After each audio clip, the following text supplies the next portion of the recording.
It's time for the main event. It's the Shoe Shine. ¿Qué onda, vatos locos? It's your boy Dave in the 702 coming at you for another Monday night recap known as the Shoe Shine. Coming at you all the way from the city of brotherly love, Philly, Irish, Philly, Eagles, Drew Evo. ¿Qué pasa, homie? What's up, Dave? What's up?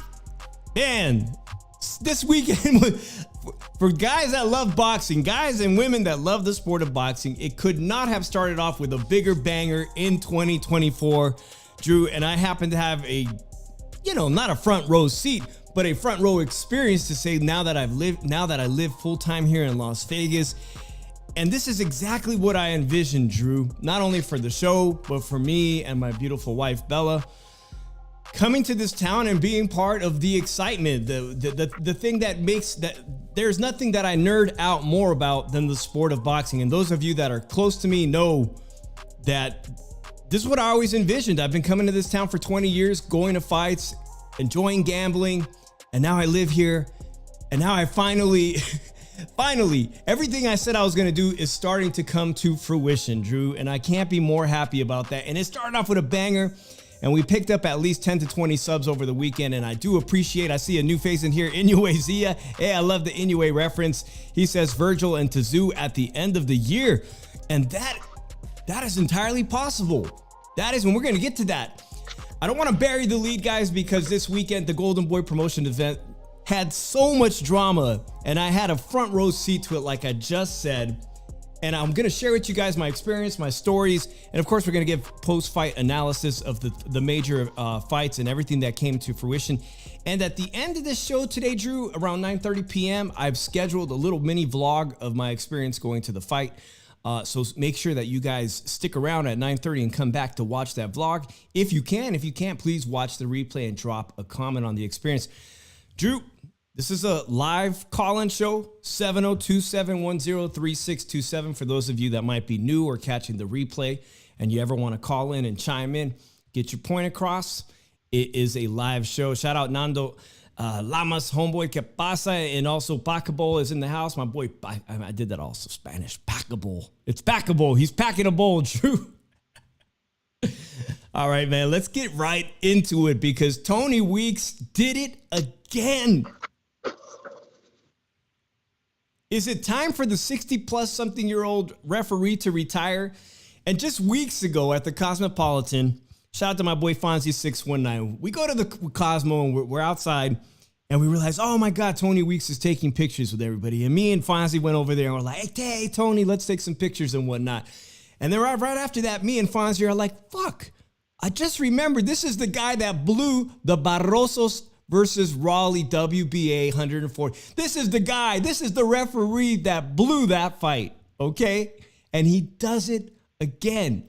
For all those people that paid good money Saturday night to go to the Virgin Hotel and see the return of Vergil Ortiz, well, he robbed us of the experience. We haven't seen Vergil Ortiz in the ring for over a year. We know that he had a very serious health condition known as rhabdo. And that's where I'll stop rhabdo because I'm not going to screw up that thing. A very serious blood condition that affects the kidneys and put him out of work for over a year. Everybody was excited to see if this contender at 147 pounds would transition to be the devastating contender we think he'll be at 154. And already Inoue is saying, hey, Vergil versus Tszyu. And that's exactly what we want to hear out of fighters today. We want to see them chase greatness. We don't want to see them take tune-ups. We don't want to see them take filler fights, stay busy fights. Want to see these guys like Inoue say, I only get motivated by fighting champions. Give me a champion. If I'm jumping up from 122 to 126, don't give me no fucking feeler fight, or just give me the champion. And that's exactly what I wanted to hear out of Vergil Ortiz. Things didn't transpire that way. Tony Weeks is the man of the year, Drew, and everybody is speculating, does the guy have a degenerate gambling problem? Because Paulie Malignaggi today said, if you bet the first round KO, if you could predict the actual KO, you could win. Your odds are 30 to 40 to 1. And now this is the second time in the span less than 1 year. Somebody's making big money off these predictions. It's a completely plausible statement that Paulie made, okay? It's completely, entirely possible. Is it the reason? I don't think we're going to know, Drew, but let's get into the statement that started the controversy. And I was there, and I've got the video of how upset people were when this fight ended. Drew, do you remember El Perro Angulo? Yeah. Okay. That was a fight I came to Las Vegas for against Canelo Alvarez. And it was raza, as they say, raza and Mexicans and Mexican-American fan base. Well, actually, it was two Mexican-born fighters. Tony Weeks was involved in that fight. El Perro Angulo was getting his ass beat. Okay? Canelo was having his way with him.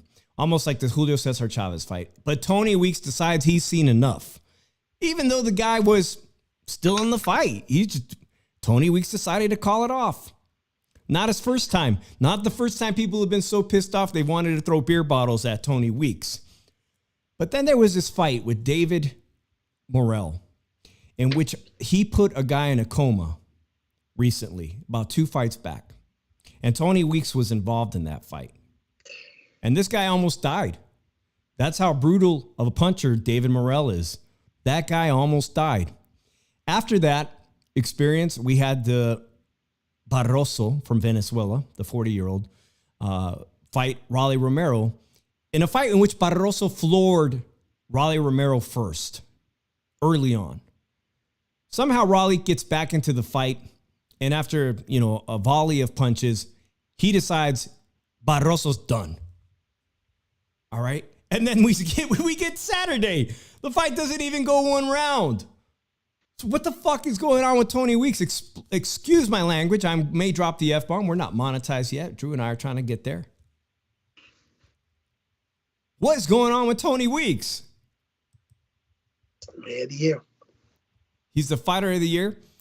This is Man of the year. Man of the year. Well, this is what set off all the controversy. As he tries to explain what happened on Saturday night, he says what the public didn't know is that prior to the fight, they did a brain scan on him, and it came up that he had an aneurysm. And they did a test again, and the same aneurysm came up. Another doctor was brought in and gave him the same examination, and he tested negative for the aneurysm, so they cleared him to fight. Well, Golden Boy made a statement on January 7th and said Frederick Lawson was cleared by a Nevada State Athletic Commission sanctioned doctor to fight on Saturday night. All other questions can be referred to the Nevada State Athletic Commission. Why did Tony Weeks do this shit on Facebook? Why did he go on Facebook to make this statement, Drew? And I have serious doubts about this being an actual factual statement from Tony Weeks, and I'll tell you why. But why did he feel the need to go to Facebook and defend himself?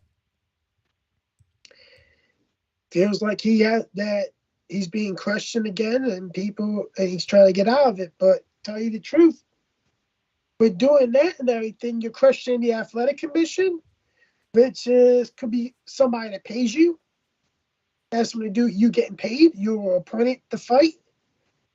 And it actually puts your job in jeopardy for the future, because they may not want to do nothing with you after this for going out and trying to reveal inaccurate information, if it is inaccurate information. And under his way, he could get sued for this. Nando Lamas, he brings up the most important point, Drew. And that's the fact that the federal law protects people's privacy rights when it comes to medical records. How the hell does Tony Weeks have access to the Nevada State Athletic Commission's doctors have? That's like if some dude randomly had access to, say, an AIDS test and then blasted you and said, by the way, I saw that he tested positive for AIDS. That shit's a federal offense. That's completely illegal. How does he, who is not a doctor, Tony Weeks is a referee, how does he have access to the medical record tests of this fighter? What he was implying, Drew, is that not only did the commission know he had an aneurysm, and then they waited until it showed negative in a third test, but he's alleging that Golden Boy Promotions knew about it prior, in the week leading up to the fight, that they fully knew this guy had a very dangerous brain issue. And what is he alluding that in order to save the fight, they had to falsify records, or they had to test them multiple times until they got a favorable result? He's basically saying everybody was in the in, including me. I knew, as a referee, I knew that this guy had a brain issue. So he retracts the fucking statement. That makes me angry, because he's not willing to stand by his statement that he came out. That already tells me that there's some load of BS. Maybe there's a small sliver of truth, because the Nevada State Athletic Commission say he was tested twice. They did not say he was tested 3 times. Said he was tested twice, and he was cleared to fight. I really think, end of the day, I think they should not have 20 weeks refereeing anymore. I think they should suspend him indefinitely, or like say you're no longer allowed to referee. You actually are lucky you're not being sued by Golden Boy and the Athletic Commission, and you're lucky your check's not being withheld and everything. I wouldn't even be surprised if there's an investigation going on, or is going to go on Tony Weeks after this, of maybe betting on the fight. Yeah, I think that most definitely that there will be some type of investigation. Let's just take Paulie Malignaggi, somebody I still respect, point of view. Why? It's kind of wild, but he's wondering today on Pro Box TV, does Tony Weeks have a gambling problem? All right. A lot of people who live in Las Vegas fall into the traps of gambling, debt. People do. And straight up, if he had a gambling problem, Drew, and he told you this fight's going to end in round 1 by stoppage because he's the A side. Listen, Vergil Ortiz was expected to win by the sports books. So he's not pissing off Oscar De La Hoya. He's not pissing off the promotional companies. He's still going to have Vergil Ortiz win, but he's going to help whoever he has in his pocket make that bet, like Pete Rose used to do, like Pete Rose did that got him banned, and come up with a first-round knockout, or come up with the biggest parlay. Maybe it was a whole freaking parlay. Who knows?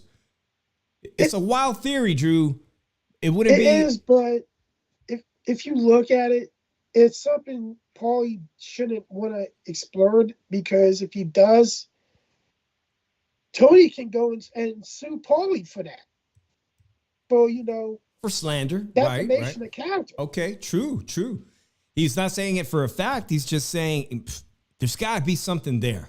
Let's play devil's advocate. Let's take the point of view that Timothy Bradley had today, that he's released in his video. Timothy Bradley says, he's going to play devil's advocate.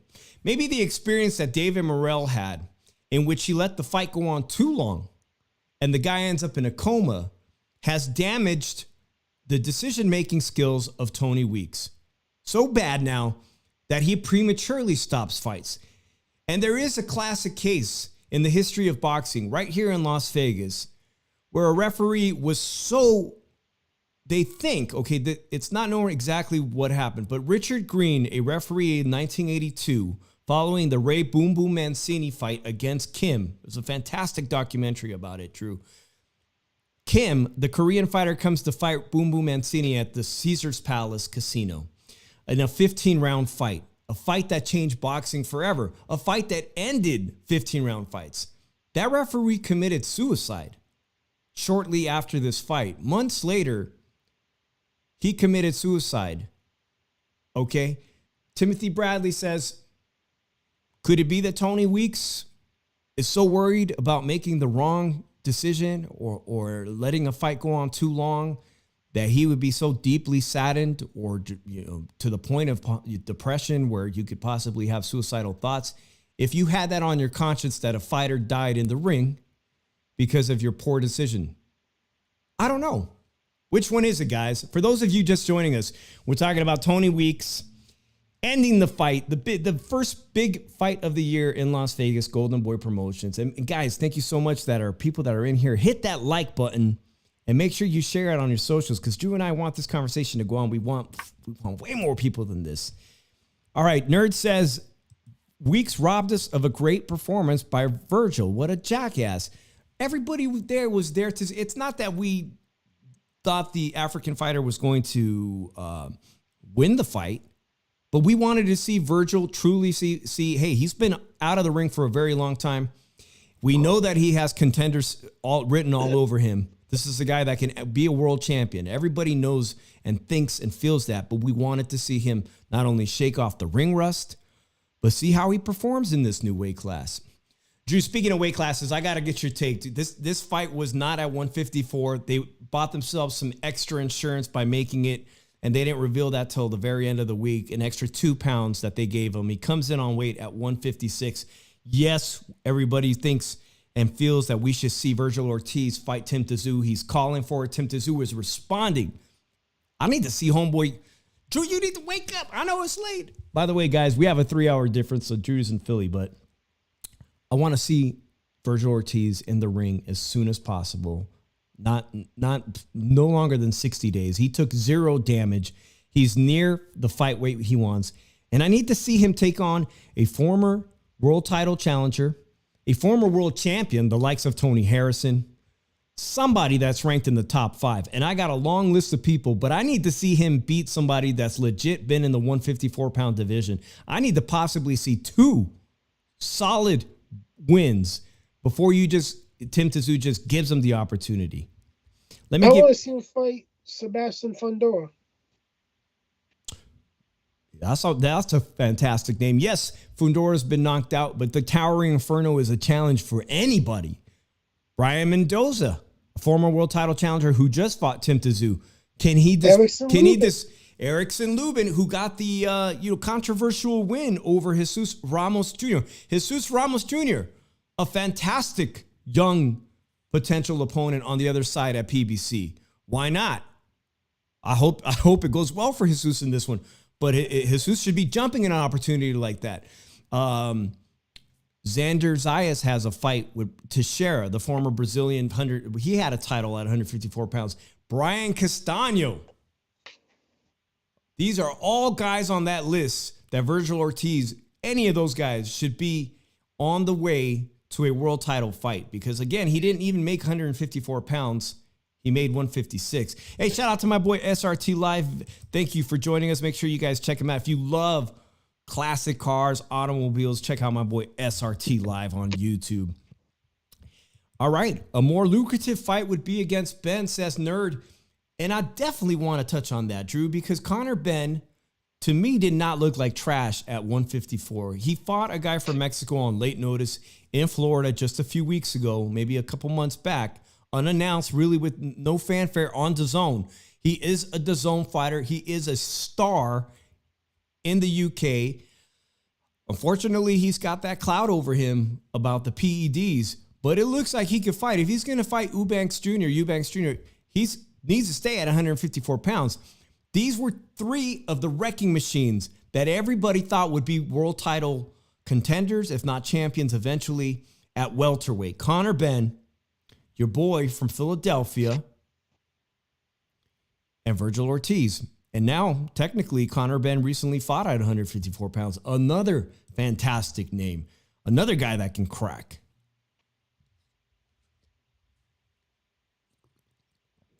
I'll be honest with you.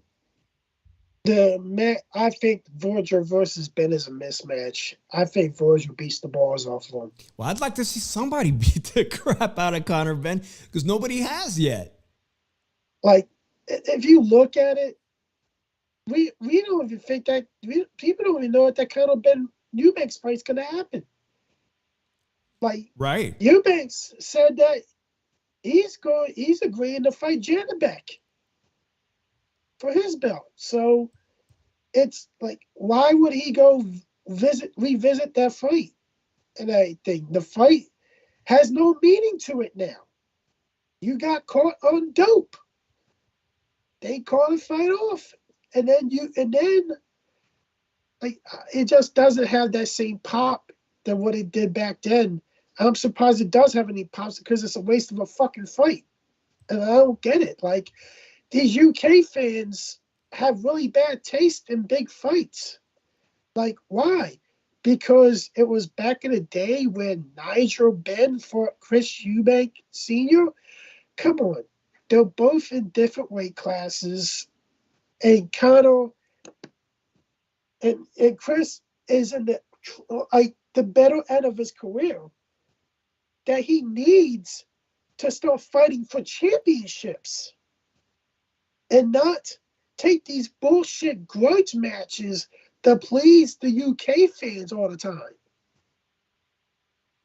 I got that statement here from the Nevada State Athletic Commission statement, Drew. It came out, it says here, today, January the 8th. Okay, they say on January 6, 2024, a contest was held between Vergil Ortiz and Frederick Lawson in Las Vegas. The contest was under the jurisdiction of the Nevada State Athletic Commission. The health and safety of the unarmed combatants that compete in the state are paramount to the commission. All contestants in the event were subject to full medical examinations and were cleared by medical experts to compete without restrictions. The commission and its executive director will continue its ongoing practice of reviewing its official performance during and after an event. And they are based right here on West Sahara Avenue. Ain't that something, Drew? We had a friend of the show. You remember early on when we first started the Shoe Shine, Francisco Esparza El Alacran. He fought right out of here, out of Las Vegas. He still lives here. Shout out to my boy Francisco. His career, he fought in Reno on the top ranked card. This was a Shakur Stevenson main event. And they told him, what he had told me was if he can get an impressive win, and he got that impressive win at that fight, that they were going to sign him to a potential 3-fight deal. Well, subsequent to that 3-fight deal happening, he had a fight lined up already with Top Rank. And they did that. They sent him to an MRI. I guess they do this often. And they found what he said was abnormalities in his brain matter. There went his career, sadly, Drew. He chose not to fight ever again. He could have argued it, could have tried to get different opinions. When he found out that there was something going on in his MRI scans, he realized that even though I love this sport and it's all I know, and he was being trained at the time, I remember he was with, prior to that, he was with Fernando Vargas. He had to hang up the gloves, sadly. So the Nevada State Athletic Commission does a very thorough job in the state of Nevada, as does the California, as does New York. I highly doubt that Tony Weeks was privy to this information. Like you guys said earlier, this is a violation of federal HIPAA laws. How does he get this information on somebody's test results? I just don't believe it. If you guys believe, let me know what you guys think. Shout out to my boy Ryan. He says, what's up, everyone? We're just overgoing what happened at the Virgin. I want to get to the fun stuff, Drew, because this was some downer shit. Vergil Ortiz's fight ending in 30 seconds. Hey, Rick, could you steal me a drink voucher? Oh, Drew. By the way, Rick is a matchmaking guru, so to say, right? He had long experience as a matchmaker. And he has experience bringing in these relatively strong opponents from Africa. He has a reputation for knowing where to find these fighters. Do you guys honestly think that if the guy had a serious brain abnormality results, that they could not have found a guy in the U.S., not only in the U.S., okay, that was already scheduled to fight next week or the week after on a pro box card, on a separate card, a fighter from Mexicali? Come on. These guys from Mexico are ready to go in days' notice. You got journeymen. This fighter, Lawson, was so flawed, even though he had built up this record, that you could have easily found somebody to give Vergil Ortiz more rounds in Mexicali or in a fucking Tijuana bar. Honestly, guys. There was no corruption going on here that we have to keep Lawson on the card. They could have easily found somebody. I mean, there's guys ready to crack in all these gyms in Las Vegas. Ryan says that Rick clip is fantastic. There's so many clips, guys. I've got them. At 9:30, I'm going to release this video. I want to talk about what I saw in the hallways when I ran into Bill Haney as he's going out the hallway. I had to go back and watch all other media to piece together and to figure out what Bill Haney was screaming about in the hallways, Drew. As he's screaming, Viva la Raza! Viva la Raza! Come on, let's go, Raza! All right. He had just gotten into an argument with your boy from Philadelphia.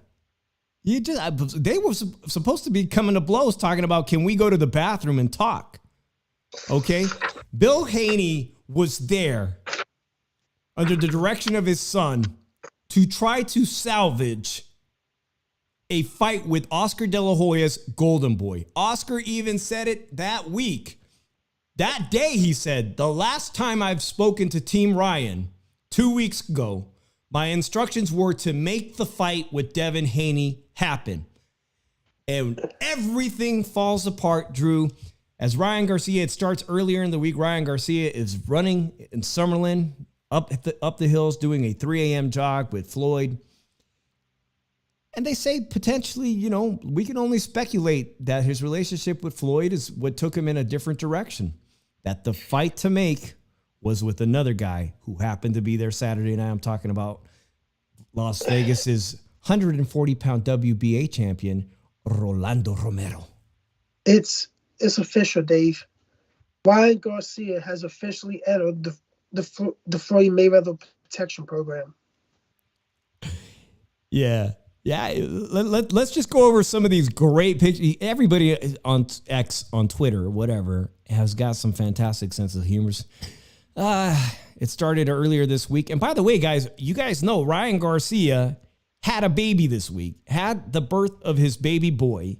And rather than be at the birth of his baby boy, I guess he's been kicking it here.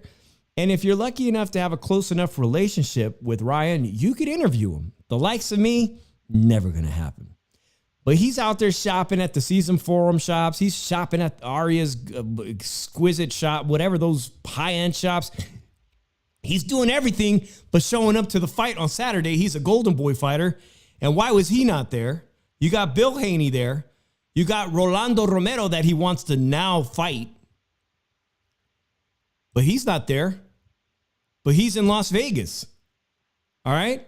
He's here. I think Ryan's still here. You know who else is here? Kanye West is here.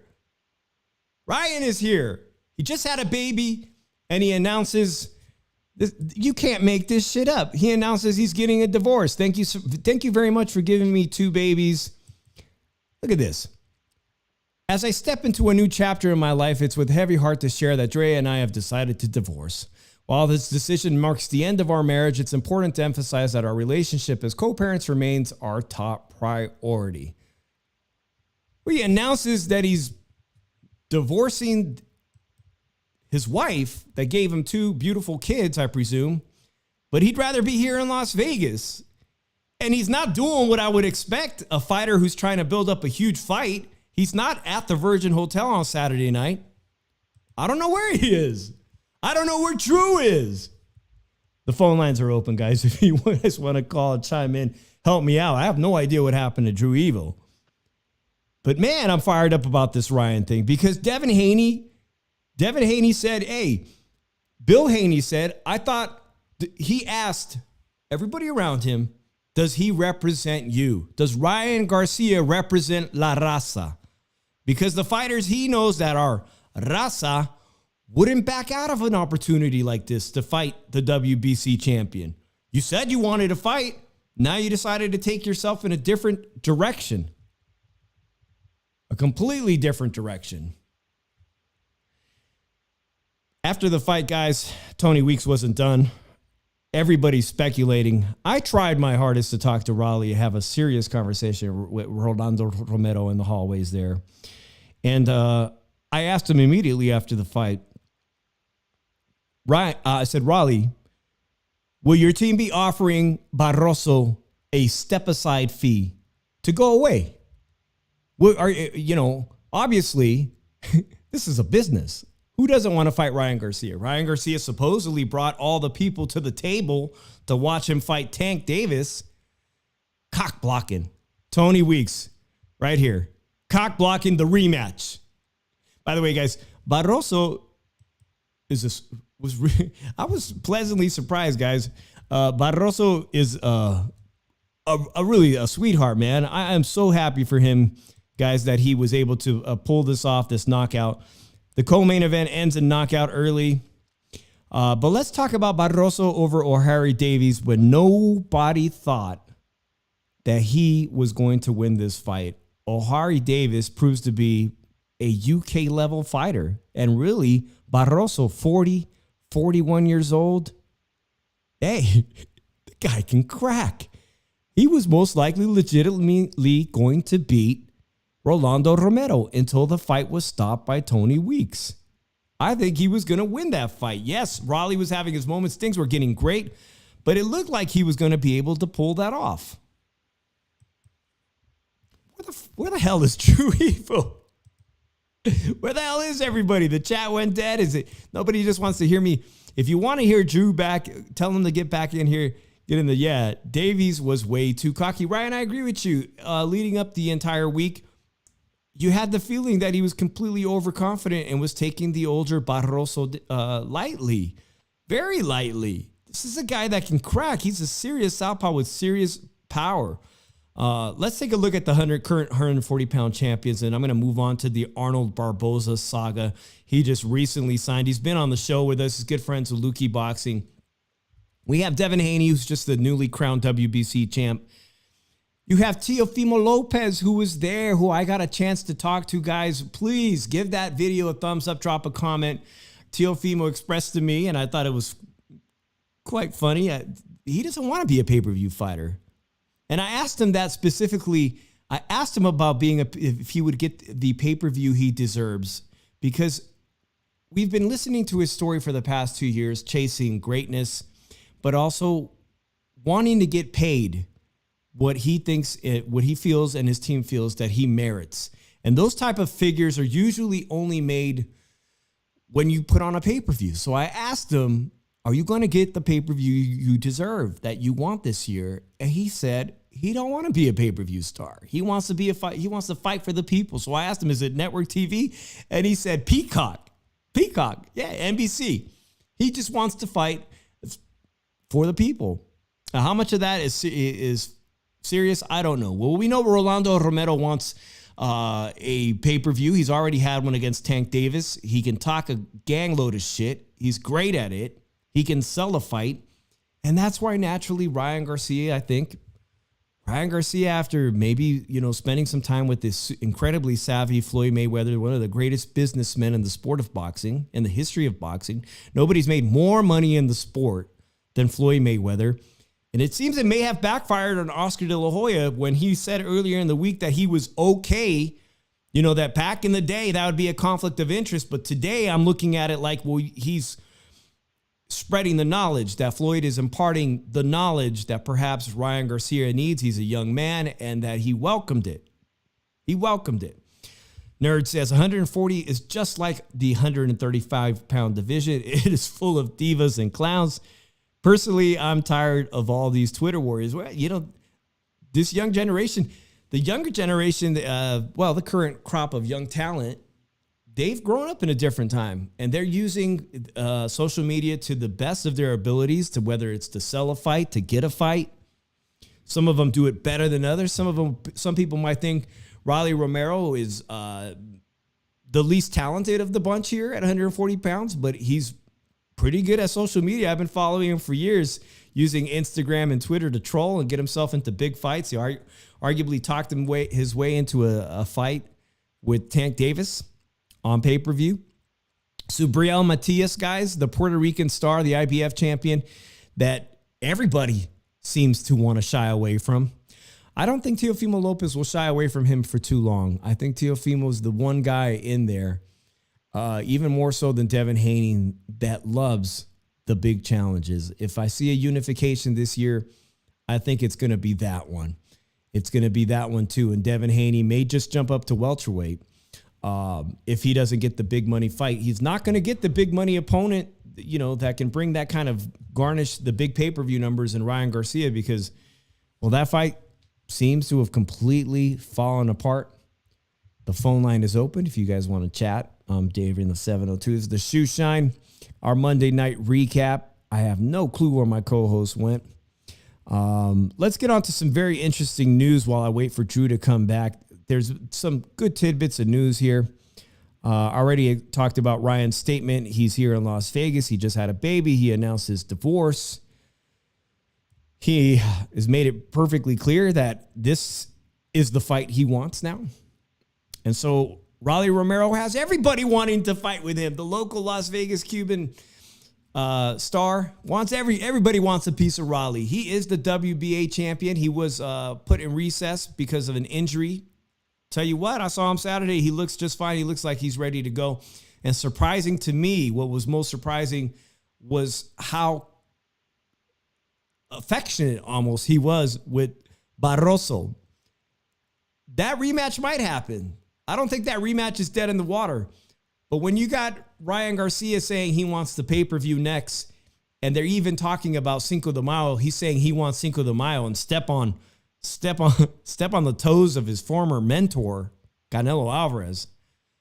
That's a lot. He's talking a big game here. I don't think Rolly would back away from that opportunity to fight in a major pay-per-view. Although I think he's tripping on the date. Nobody's going to push Canelo out of Cinco de Mayo. It's not going to happen. Not going to happen at all, guys. Today, some very, very, very breaking news came out today.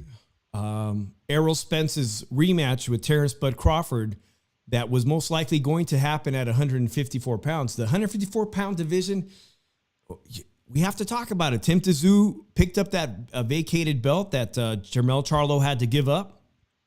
Jermell Charlo is going to be having legal issues.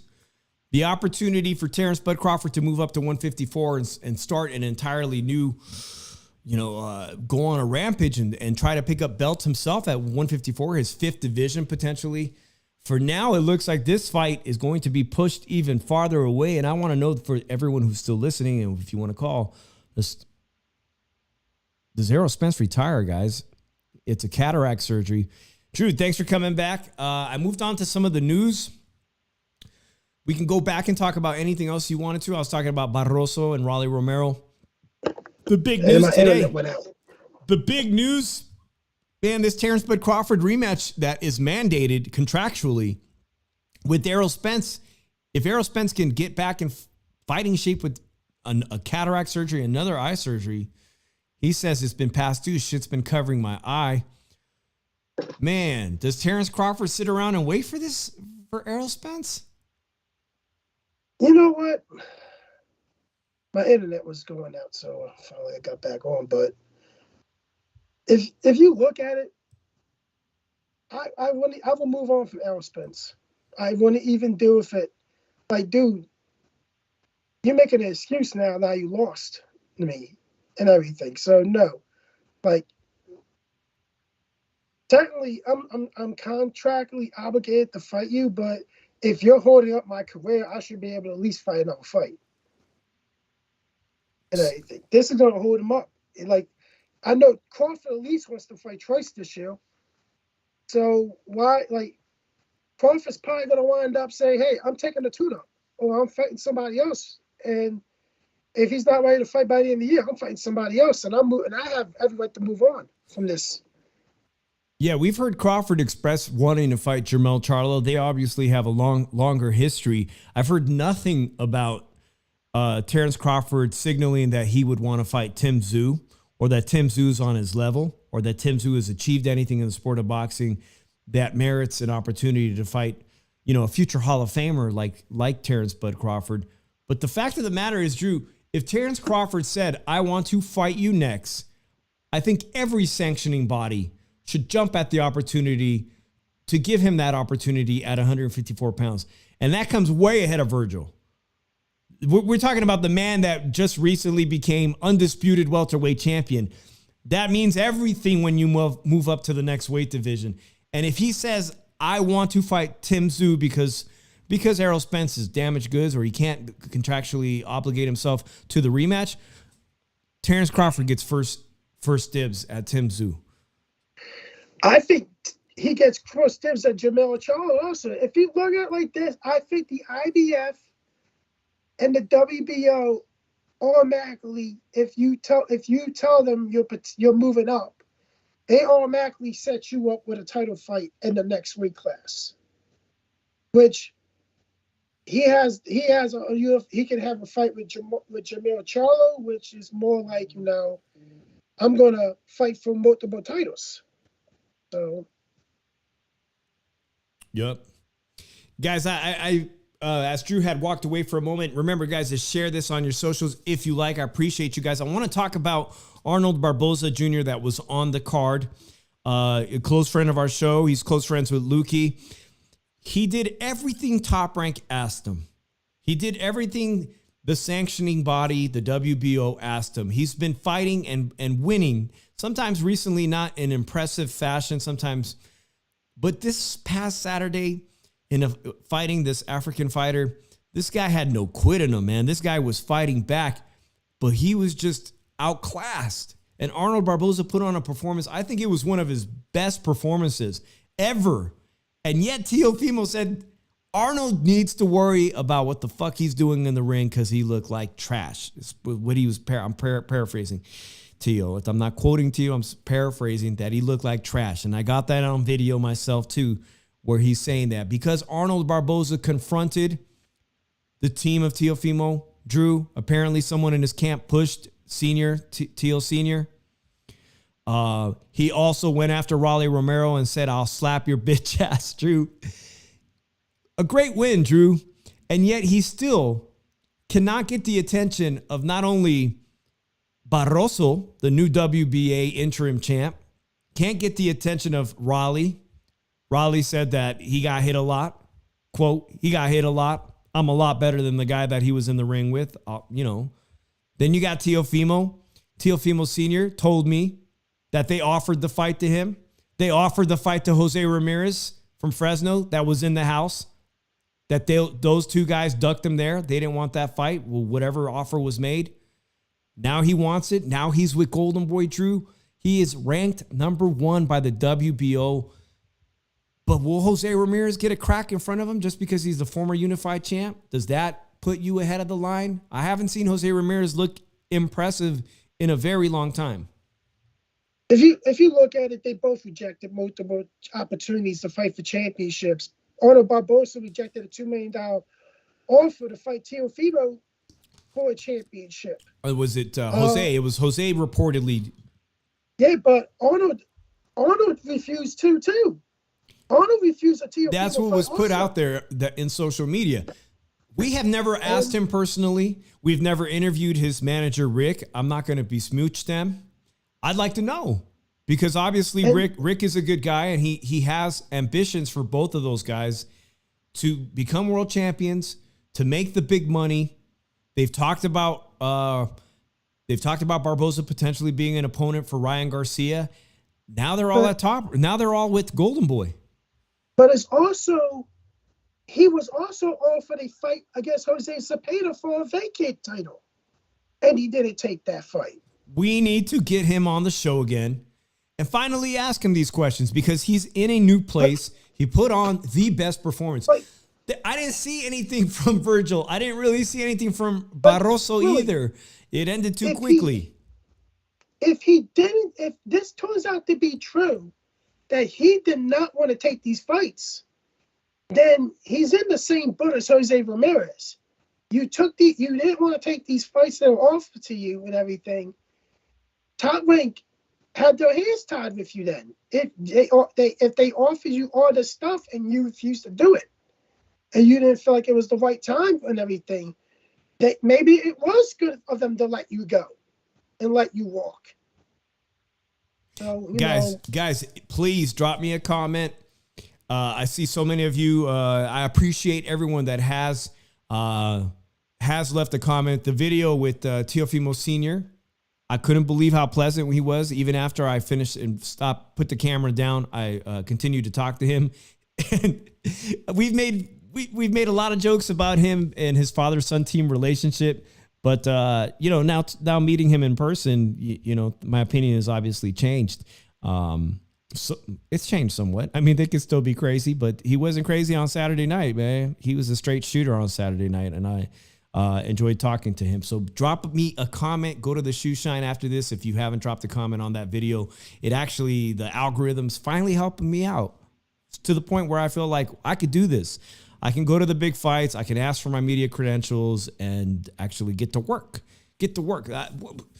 Speaking of getting to work, what happened to Drew, guys? If you guys want to call in and chime in on what happened this past weekend, there's a very exciting fight coming up this weekend, Saturday, Top Rank. Speaking of Top Rank, Las Vegas's very own Top Rank, this weekend is the return of Arthur Beterbiev, the light heavyweight champion, a wrecking machine. He's almost 40 years old himself. Almost 40 years old. I don't even know how old Barroso is. Is he 40? Is he 41? The guy can still crack, but Beterbiev, whatever you want to call him, he really is approaching close to 40. And I think that even though he's approaching close to 40, he's the only guy in that division that is a credible threat to Dimitri Bivol. And that fight is almost certainly going to happen in Saudi Arabia. This week, speaking of Saudi Arabia, we also have some news to announce that we finally know who Anthony Joshua is going to fight, and it really surprised me too. Drew, let's get on to this big heavyweight news.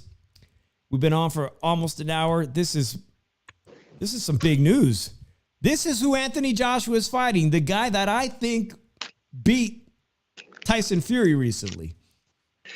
You know what the thing is, man? And it's fucking funny as shit that the AJ fanboys and fangirls fucking hated the Fury fight with this dude.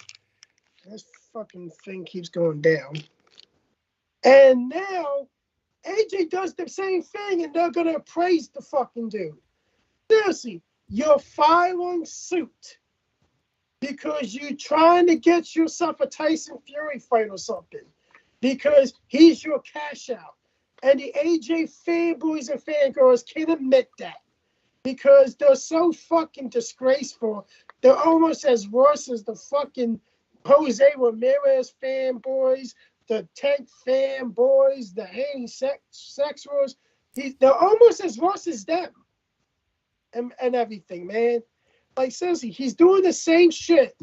He's trying to follow Tyson Fury.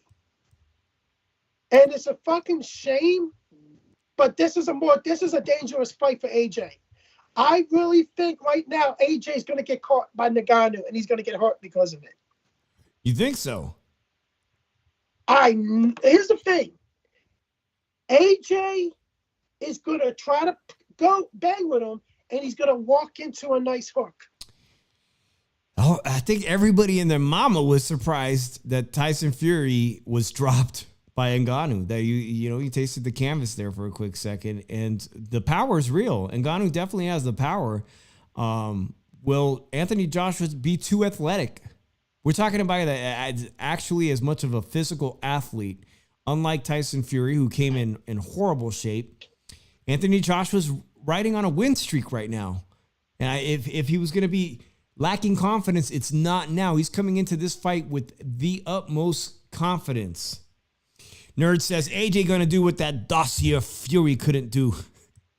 Here's the issue. AJ, this is the AJ that really, he's very, very beatable still and everything.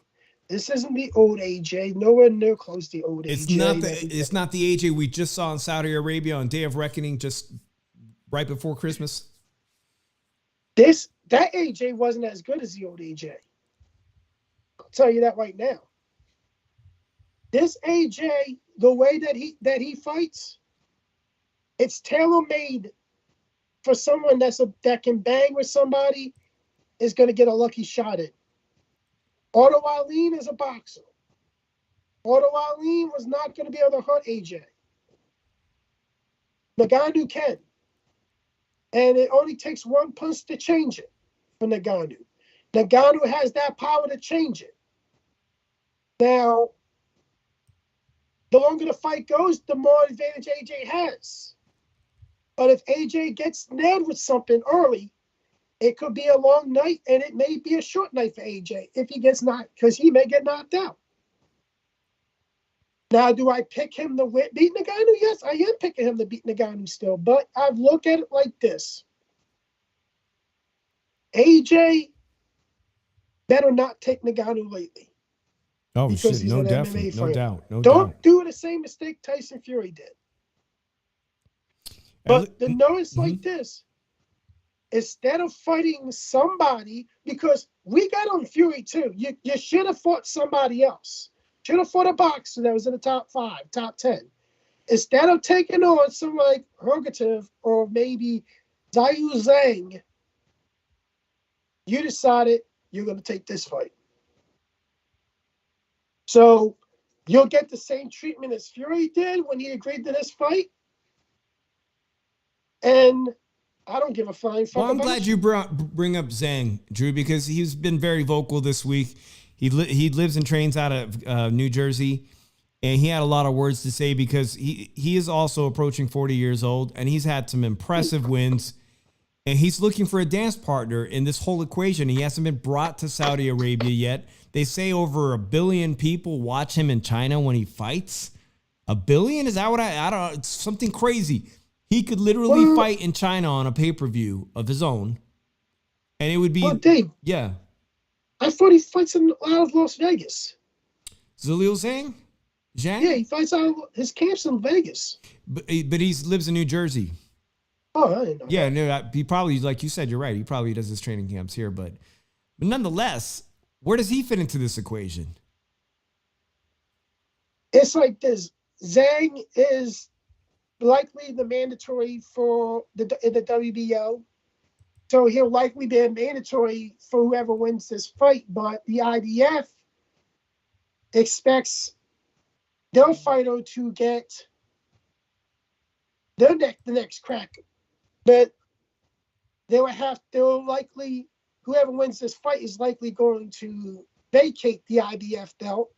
If Fury wins, he'll likely vacate every belt except for the Ring Magazine and WBC, which will open up Vergil against Joshua, the next 2 top people. Now, if Ngannou beats Joshua, does that wake Ngannou in the IBF for beating Joshua? But I think if he does beat AJ, the WBC may rate him up in the top 5 or in the top 3 and say, hey, we'll give you a title shot now. We'll mandate that fight right now for you. And the guy who fights for his title in his 3rd fight. Hey, shout out to Sondel Media. He says he almost missed the show. Yeah, I like to start at 7:30. It never happens. I'd like to start at 7 o'clock because obviously the live viewers are down.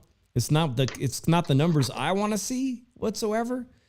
Rick, no, you don't need to get sued. But shout out to Sondel, who we figured out how to get really killer seats at the Virgin. Let's see, I got a picture of me and Sondel at the event.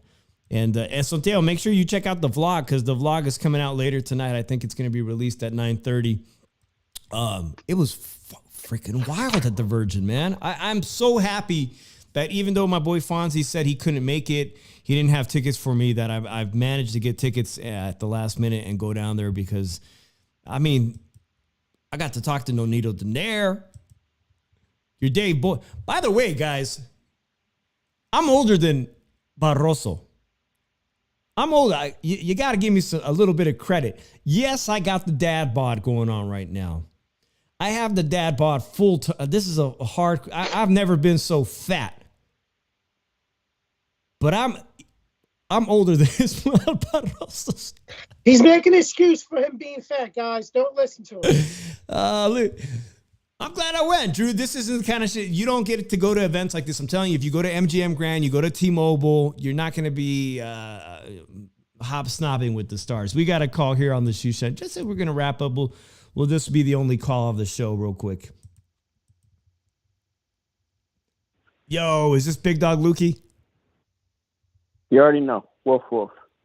Big Dog Lukey in the house. Lukey Boxing Guys on YouTube. And, of course, he writes for nyfights.com and ProBox TV. Lukey, I have to ask you this. You called. We were going to wrap up the show. What is going on with Arnold Barboza? He put on, I think, a very, very fine performance. My favorite performance of Saturday night. We didn't get to see much of anything of Vergil Ortiz. That fight was mired in controversy. We saw Ismael Barroso, the 40-plus fighter, with a fantastic story, earn himself the interim title. That ended in one round. But your boy Arnold Barboza actually put in work. He's ranked number 1 by the WBO, and I saw him chasing around all the fighters, trying to make something happen. Is something going to happen now in his career, and when can we get him back on the Shoe Shine? I mean, shoot, we could just holler at him. Arnold's always first off, I wanted to make you guys work overtime, so I called in late, even though I was late. So I want to make sure you're putting in some honest hours. 2024. I want to make sure you're keeping your union hours for your podcast. That's right. Union hours count. Yeah, I want to make sure you hit the quotas. I don't know. In a perfect world, Barbosa will fight Ismael Barroso, but I feel like Jose Ramirez versus Barroso just makes a ton of sense and would be a fun fight.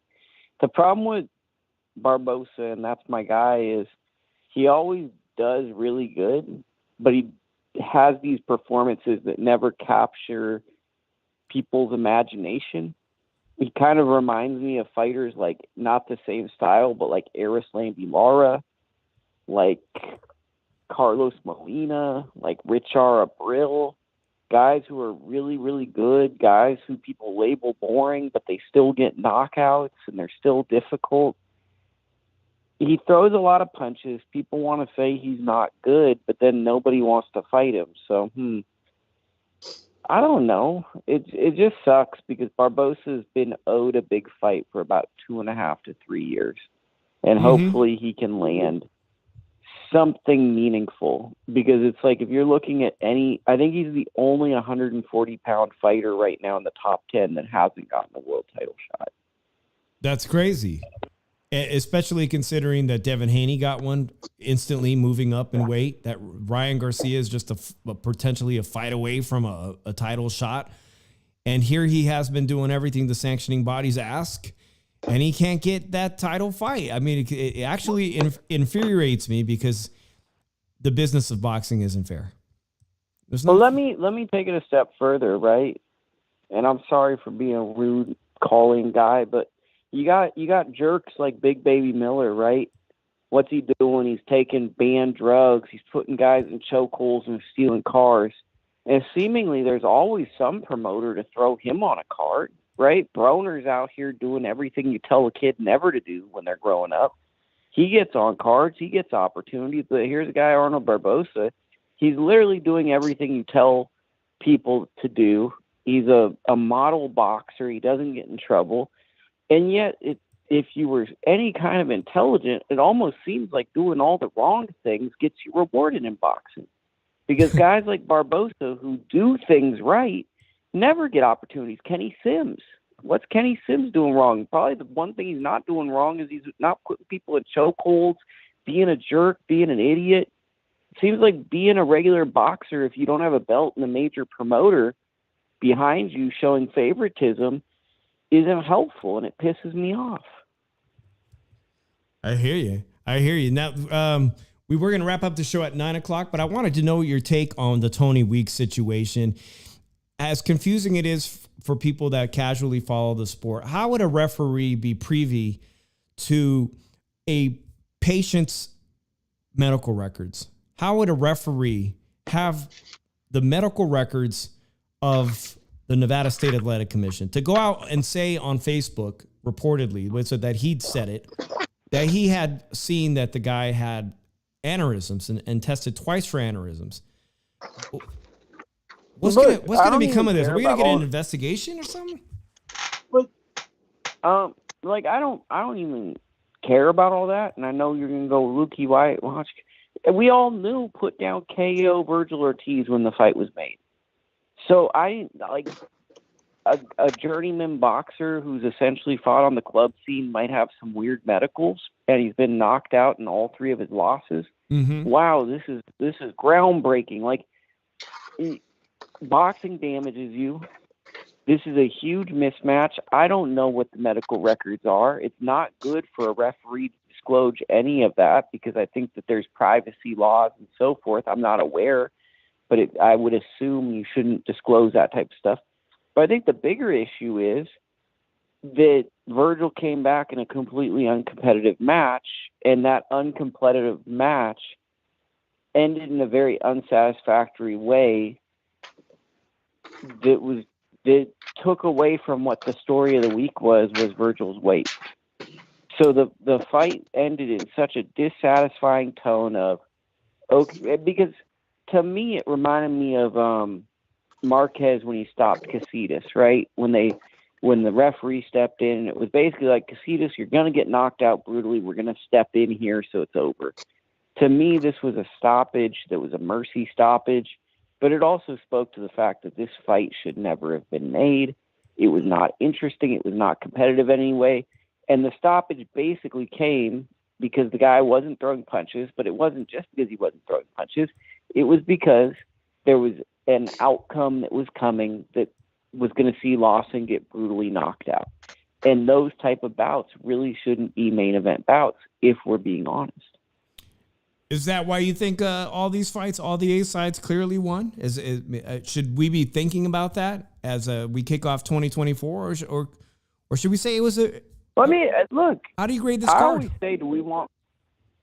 Well, like that card. Like, I mean, honestly, I was watching a movie for most of the card, so like the card. Other people were covering the card. I jumped in for the main 2 fights, but I was watching War Dogs with Jonah Hill. Then I watched Kings in New York. I was having a much better evening. I was watching entertaining things, not boxing. But I have to tell you, I have to tell you, Lukey. Now, me and my boy Sonteo Media, we were there close to ringside, and there was so much shit going on that I think what was going on behind the scenes between Bernard Hopkins calling out Bill Haney to go to the bathroom, between Barboza stepping up to Raleigh and looking for a fight in the stands, everything that was going on around me made it worthwhile, made it worth my time to be there. For sure. And be a boxing nerd. And if I nerd. could be there live, I would be there. But I mean, I think that, like, I made sure to see Barboza's fight. I watched a little bit of Raul Curel because I wanted to see what he'd like. But I think that this is like a really interesting fight to knock some rust off for some guys, right? Mm-hmm. Barroso beats O'Hara, Davies, whatever. But from a fan experience, this was the equivalent of New Year's Day if someone goes to the bar and gets really drunk and they wake up the next day and go, well, I don't have to work, but I don't want to feel like I'm sugar and dehydrated all day. That was this card. This was like the New Year's Day hangover card. So you might wake up with a buzz, a little dehydration. And if you're not there live to people watch, I could see people doing other things. January and February in boxing are typically pretty bad. It's just the way it goes. Can I be rude for a minute? Like, there's one fight we didn't even talk about yet. And it's happening in a couple of days. Arthur Beterbiev versus Cam Smith. That's right. Let's segue into that. I want to drop this comment. My homegirl Walk with Rhonda is a nurse. She knows all about these HIPAA laws we were talking about. And she says, did we already talk about Garcia divorcing after 1 hour of his baby mama delivering? Yes, we did, Rhonda. Yep, he dropped that comment. He let everybody know. Rhonda's a nurse. I don't trust her taking blood off my fucking arm. Why is that? She's a fine nurse. She gonna call on the show. All right, let's get it. Let's talk about that fight. Top Rank makes their return in Quebec. Arthur Beterbiev is fighting Caleb Smith, who most of you remember is the guy who at 168 pounds, a champion, fought Canelo Alvarez, and Canelo Alvarez only being 5'8", ruptures the guy's bicep or ruptures his arm. I mean, it was brutal. But somehow at light heavyweight with that huge frame, he's got himself a title opportunity against one of the finest. I'll start with you, Lukey. Caleb Smith. Drew I was talking with Drew before the show. He doesn't think he's got a chance in hell. Well, I'm going to be an idiot here, okay? So don't make fun of me. I think Callum Smith's going to win. I think Beterbiev is showing signs of decline. I think Anthony Yarde's a pretty bad fighter, and he had a competitive fight with him. He's 39 years old. He's only fought one time. I think he missed 2020. He came back 2021, fought Adam Deniz. 2022 was Joe Smith. 2023 was Anthony Yarde. Those aren't like super high-level opponents at the highest level to stay sharp with. He's in his late 30s, almost 40 years old. Yes. I think that you're going to start to see some of these pound-for-pound guys fall out. I think Callum Smith is a lot better than people think. He's definitely the best Smith brother. Really good puncher, really good frame. I personally think this is a 50-50 fight, and I feel as though Callum Smith is going to pull off an upset. That's very interesting to hear.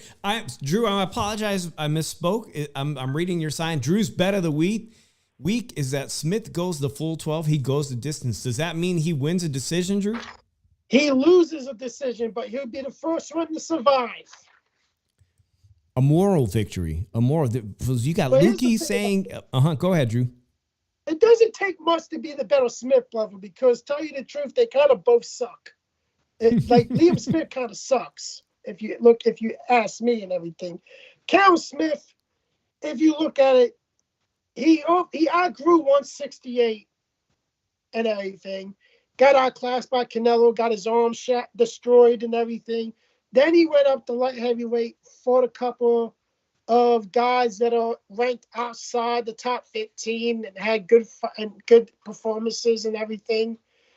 And it got him as a mandatory to Beterbiev. And if we look at it, he does show some type of upside in his size and everything. But the thing about it is that boxing pressure style that Beterbiev possesses, you know. The only thing that's really not on his side is inactivity. But I tell you this right now, Cam Smith's not going to get it done. Cam Smith's going to go to 12 rounds, but he's not ready yet.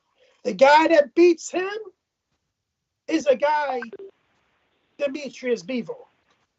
That's the guy that beats Beterbiev. And I tell you the truth right now, I think he beats him kind of clearly. And Kevin Smith, if he wins, it's going to be an easy fight for Demetrius Bivol. I think Demetrius Bivol, I tell you the truth right now, and the winner of this fight is likely going to end Demetrius Bivol's KO, not having a KO streak in 8 years. Really? You think Demetrius Bivol will knock out either of these guys? I think Demetrius Bivol will knock out the winner of this fight. Man, I find that so hard to believe that he would knock out Beterbiev, and that all rests on the performance we see this Saturday.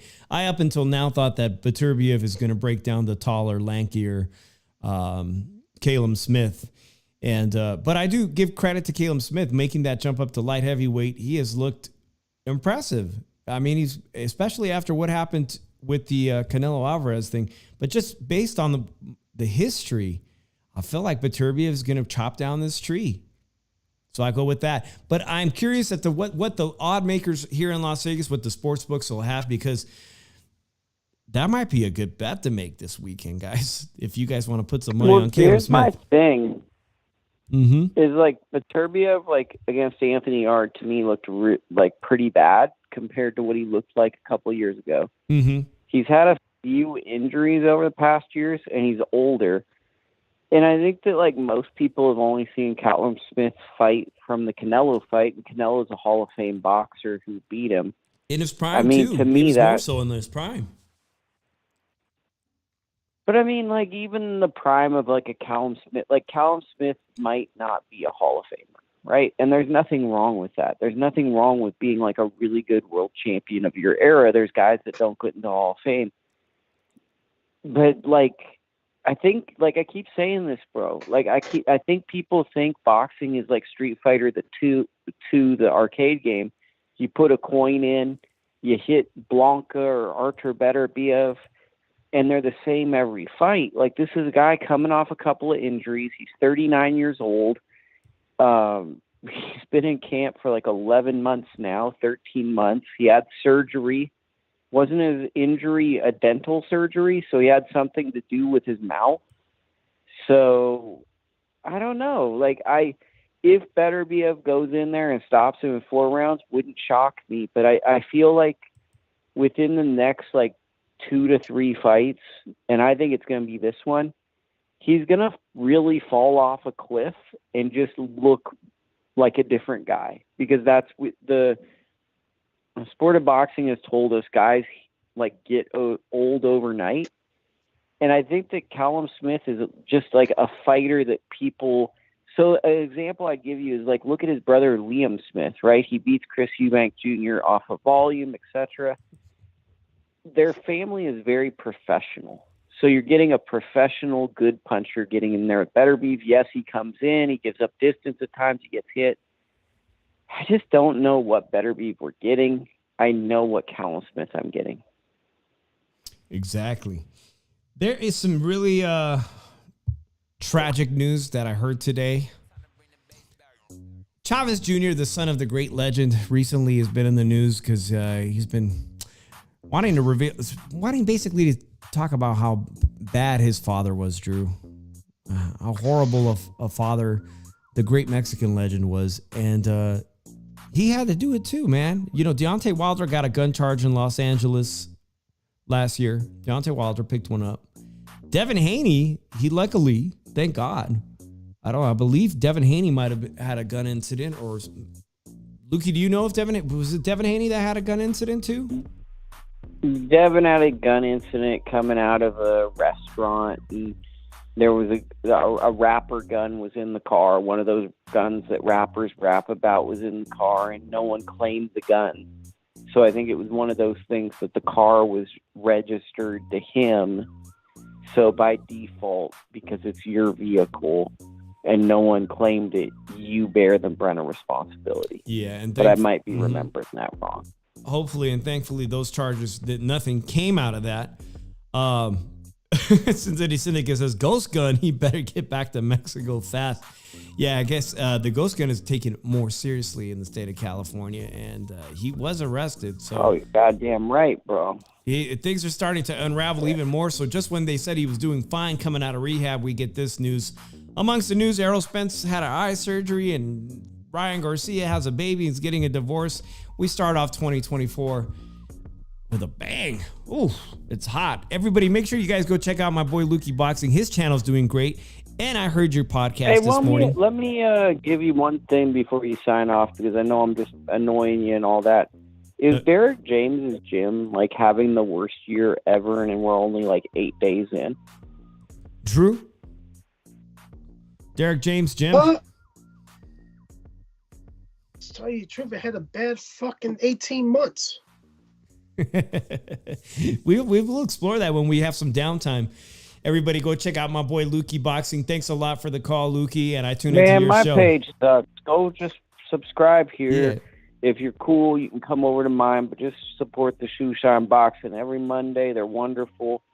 Take care, everybody. And by the way, also, if your boy gets sick, keep me on retainer there as a co-host, man. I'll come on your show. That was Lukey Boxing, guys, everybody. This is our very first, is our second show? The last one did fairly well. I'm very happy about the numbers on the last show. I appreciate everyone that's always in here.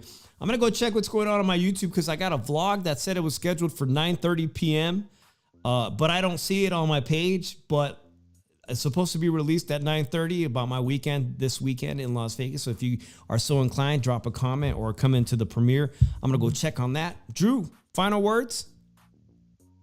Playoff football's right around the corner. Guys, Drew is Rasa, by the way.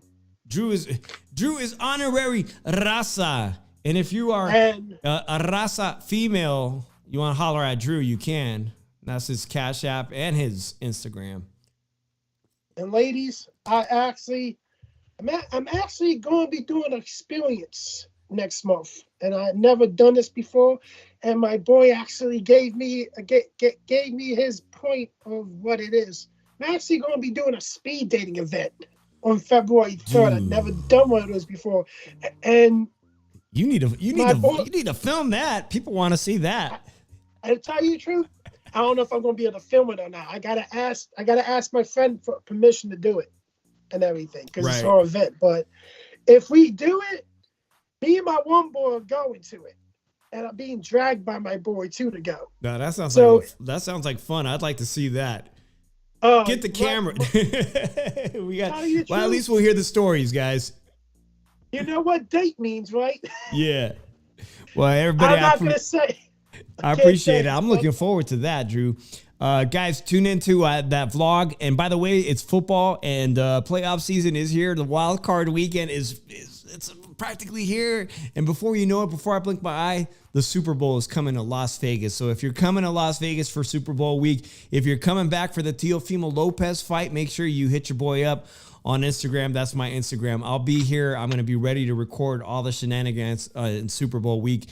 And hopefully, if God answers my prayer, the 49ers will be in the Super Bowl my very first year as a Las Vegas resident. Won't that be something? Shout out to my homegirl, Rhonda's in here. Santiago Media, they all have YouTube channels. Make sure you guys support each other. And I will see you guys this Wednesday for Tailgate Talk, playoff wild card weekend. Right, Drew? Yeah, I don't even give a flying fuck about it. He was going to choke anyway. They're fucking... Tell you the truth. I want to get this year over with so they can fix this fucking piece of shit team. All right, y'all. Wednesday night, we'll see you guys at 7:30. Make sure to come back and check out my vlog later this evening or tomorrow, man. Appreciate you guys. Peace out, everybody.